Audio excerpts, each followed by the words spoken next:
Hey everyone, this is Will. I'm actually recording an episode of, or just finished recording an episode of the From Studio to Stage podcast.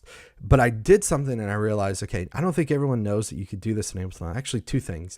And these are things that save you tons and tons of time, whether you're getting ready for a live performance or if you are in the studio recording a song or producing a podcast like I'm doing. So I do the whole podcast in Ableton Live, but I'm going to show you what I do. So one, I just sit down in my office here and I record, which is the vocal mic, and then I go in and add music before and after, and clean up my edits, that sort of stuff. But I have a typical vocal chain I use that looks like this. So let me go into a previous podcast episode here, see if we can find this. Here we go. So this is what my chain typically looks like. It's an EQ8 with a lot of junk carved out, multi-band compressor, which is basically a tweak of an Ableton Live preset, and then glue compressor. I love glue compressor. I love the sound of glue compressor. I'm a big fan.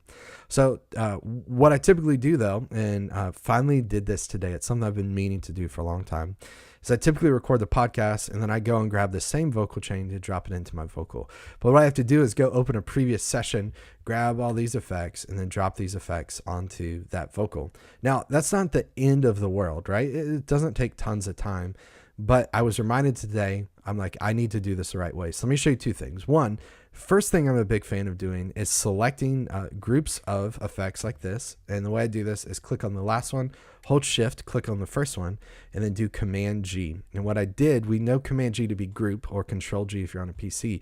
We could group tracks. We can also group effects. So this puts all these effects in an audio effects rack. And then what I did is did Command R, and I saved this as, I think, podcast vocal, podcast VOX for Vox. And then that gets saved in audio effects, and it gets saved under audio effect rack. And you see it right down here when I go to that podcast vocal. So now what's cool is I can delete this chain from my track and I can go in and drag this in. And now I have that loaded on my vocal chain, which is great. But there's an even faster way to get to that than there. So one, if you do something and use it frequently, then save it in a group, save your audio effects in a group in an audio effect rack, and you get access to that from the browser. Same thing with instruments. Save your Ableton Live instruments with your effects together. So it's one rack, and you could go in, I could go in and do some fancy stuff with mapping to macros, all sorts of things. That's great. So that's step one. Step two though, is I want to make this even faster. Right? Instead of having to go to the finder over here, browser over here rather, go to audio effects, then remember, okay, where is it? Audio effect rack, and then, yep, podcast vocal, right?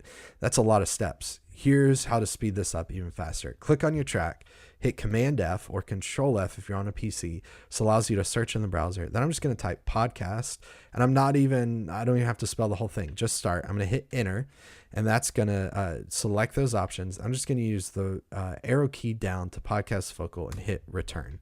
And you see with Command F, I type in a couple letters, enter, and then using my arrow keys down, that's going to add that vocal chain, podcast vocal chain, to my vocal track. So two things to recap. One, save your commonly used effects, instruments, sounds to a group, save them in your live library so you can access them from the browser.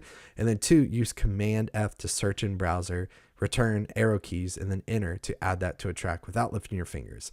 Hope this helps. By the way, if you haven't checked out the podcast from studiostage.com/podcast, I think you'll love it. Thanks for watching, guys. Bye.